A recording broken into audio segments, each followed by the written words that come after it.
सना अमजद। आज के प्रोग्राम में सबसे पहले बात करेंगे, बांग्लादेश ने दौरे पाकिस्तान से इनकार कर दिया। बांग्लादेश क्रिकेट बोर्ड ने हुकूमत की जानिब से मंजूरी ना मिलने पर पाकिस्तान क्रिकेट बोर्ड की जानिब से दौरे पाकिस्तान की दावत मुस्तरद कर दी। चेयरमैन पीसीबी शहरियार खान ने बताया कि बांग्लादेश क्रिकेट बोर्ड ने टीम पाकिस्तान ना भेजने के फैसले से आगाह कर दिया है। पीसीबी ने बांग्लादेश को रवां साल 2 T20 मैचेस खेलने के लिए दौरे पाकिस्तान की दावत दी थी, लेकिन बांग्लादेश क्रिकेट बोर्ड ने टीम पाकिस्तान भेजने से माजरत कर ली है। उन्होंने कहा कि पाकिस्तान टीम गुज़श्ता सालों में 2 मरतबा बांग्लादेश का दौरा कर चुकी है और बांग्लादेश क्रिकेट बोर्ड की जानिब से दौरा पाकिस्तान से इनकार के बाद पीसीबी भी रवां साल जुलाई में पाकिस्तान टीम के दौरा बांग्लादेश के हवाले से सोच विचार करेगा। बांग्लादेश के इनकार के बाद अब भी रवां साल पाकिस्तान क्रिकेट टीम के दौरा बांग्लादेश के बारे में यकीनन कुछ नहीं कहा जा सकता। बांग्लादेश के इनकार के बाद पीसीबी के जानिब से पाकिस्तान टीम के शेड्यूल दौरा बांग्लादेश के मामले पर मुनाफे में शेयर पर बातचीत मुतवक्के है। पाकिस्तान क्रिकेट टीम ने बांग्लादेश को मुख्तसर सीरीज़ के लिए दौरे पाकिस्तान की दावत दी थी और पाकिस्तान सुपर लीग के फाइनल के कामयाब इनाकात के बाद दौरे के रोशन इम्कानात नज़र आते थे, लेकिन बांग्लादेशी हुकूमत ने टीम को पाकिस्तान ना भेजने का फैसला किया है। याद रहे, माजी में भी बांग्लादेशी क्रिकेट बोर्ड ने 2 मौक़ों पर टीम पाकिस्तान के दौरे पर भेजने पर रजामंदी जाहिर की थी, लेकिन फिर सिक्योरिटी का जवाब बनाकर दौरा करने से इनकार कर दिया था। अगली खबर आपके साथ शेयर करेंगे। साबिक टेस्ट क्रिकेटर बासित अली ने इंकशाफ किया है कि इमरान खान ने बतौर कप्तान टीम के जीतने पर $10,000 की शर्त लगाई। मैंने और राशिद लतीफ़ ने मैच फिक्सिंग की वजह से इस्तीफ़ा दिया, जो बाद में शफाफियत यकीनी बनाने की यकीन दहानी पर वापस ले लिया। बासित ने कहा कि इमरान खान ने शारजा में एक मैच के दौरान कौमी टीम की फतह पर $10,000 की शर्त लगाई। टीम मैच जीती तो पैसे पूरी टीम में तकसीम हुए। मैं कौम से और उलमा कराम से ये सवाल करना चाहता हूँ कि जो पैसे टीम में तकसीम किए गए, क्या वो जायज़ थे? इस तरह की शर्तों की वजह से ही आगे चलकर फिक्सिंग के मामलात सामने आते हैं। उन्होंने माजी में भी बनने वाले मैच फिक्सिंग स्कैंडल के हवाले से गुफ्तगू करते हुए कहा कि जिम्बाब्वे के साथ टेस्ट मैच में हमें काफ़ी गड़बड़ महसूस हुई। मैच हारने के बाद राशिद लतीफ़, सुहेल ने और इंजमामुल हक ने मेरे साथ मिलकर प्लानिंग की कि अब बहुत हो गया, अब हम सलीम मलिक और वसीम अकरम के साथ नहीं खेलेंगे। हमने जावेद बर्की, माजिद खान, आरिफ अब्बासी को फ़ोन करके बताया कि हम दुनिया को बताना चाहते हैं कि क्रिकेट में ये चीज़ें जो हो रही हैं वो गलत हैं। दुनिया में राशिद लतीफ़ और मैं पहले खिलाड़ी थे जिन्होंने इस इशू पर इस्तीफ़ा दिया। इस मौके पर आमिर सुहेल ने कहा कि मैच के बाद हमारी बात हुई थी, लेकिन इसमें इंजमाम नहीं बल्कि आकिब जावेद थे।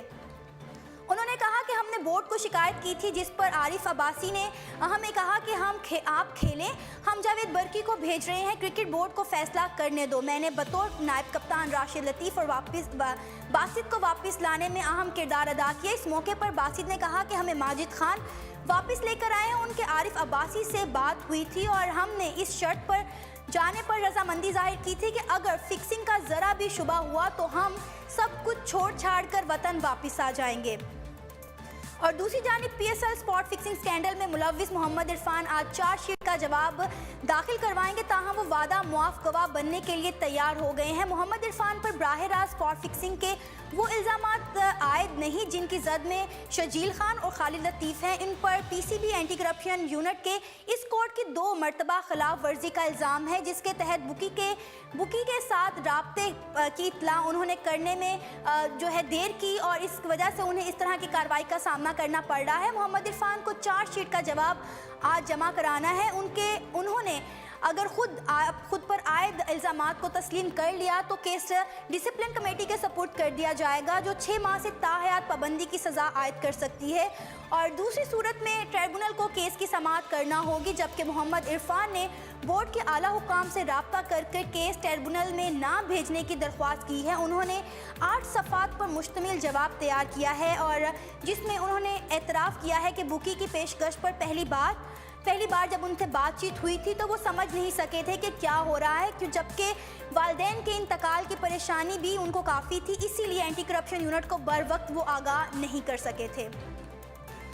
अगली खबर आपके साथ शेयर करेंगे। Australian speed star Shaun Tait ने एक अरसे से जारी कोहनी की इंजरी के बाद हर तरह की क्रिकेट से किनारा कशी का ऐलान कर दिया है। 2009 में फर्स्ट क्लास और 2011 में वनडे इंटरनेशनल क्रिकेट से रिटायर होने वाले टेंट ने T20 स्पेशलिस्ट की हैसियत से खेलने का सिलसिला जारी रखा और आखिरी मरतबा बिग बैश 2016-17 की सीरीज़ में सिडनी थंडर्स के खिलाफ होबार्ट हैरिकेन्स की नुमाइंदगी की थी। 34 साल बॉलर ने कहा कि मैं मज़ीद 2 साल क्रिकेट खेलना चाहता था, लेकिन मेरी कोहनी की इंजरी इंतहाई ख़राब सूरत हाल इख्तियार कर चुकी है। याद रहे 2007 में वेस्ट इंडीज़ में होने वाले वर्ल्ड कप में टेट ने बहुत उम्दा बॉलिंग का मुजाहिरा करते हुए 30 खिलाड़ियों को आउट करके इवेंट के दूसरे कामयाब बॉलर बनने का एजाज़ अपने नाम करने के साथ साथ ऑस्ट्रेलिया को लगातार तीसरी मरतबा चैंपियन बनाने में अहम किरदार अदा किया था। टेंट ने 3 टेस्ट, 35 वनडे, 21 T20 मैचेस में ऑस्ट्रेलिया की नुमाइंदगी की थी और आखिरी मरतबा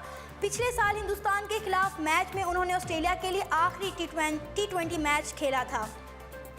नाजरीन, अगली खबर आपके साथ शेयर करेंगे। आईसीसी चैंपियंस ट्रॉफी बुध को पाकिस्तान आएगी। आईसीसी चैंपियंस ट्रॉफी इस वक्त दुनिया भर के दौरे पर है और इसी सिलसिले में बुध को पाकिस्तान पहुंच रही है। आईसीसी चैंपियंस ट्रॉफी 29 मार्च को कराची पहुंचेगी और 30 मार्च को ईदी होम्स, महाटा पैलेस और जामिया कराची ले जाई जाएगी, जहां क्रिकेट शायकीन ट्रॉफी का इस्तकबाल करेंगे और इसके साथ सेल्फीज लेंगे। इस ट्रॉफी के सफ़र का आगाज़ 21 मार्च को दुबई की आईसीसी अकेडमी में हुआ, जहां इस तकरीब में पाकिस्तान के साबिक कप्तान शाहिद अफरीदी भी शरीक थे और अब ट्रॉफी दुनिया भर के मुख्तलिफ शहरों का सफ़र कर रही है और कराची में आमद इसका 7वां क़याम था और इसके बाद ये ट्रॉफी इंग्लैंड पहुंचेगी। जी नाजरीन, ये थी अब तक की स्पोर्ट्स अपडेट। इसी के साथ सना अमजद को इजाज़त दीजिए और मज़ीद अपडेट्स जानने के लिए देखते रहिए urdu.com।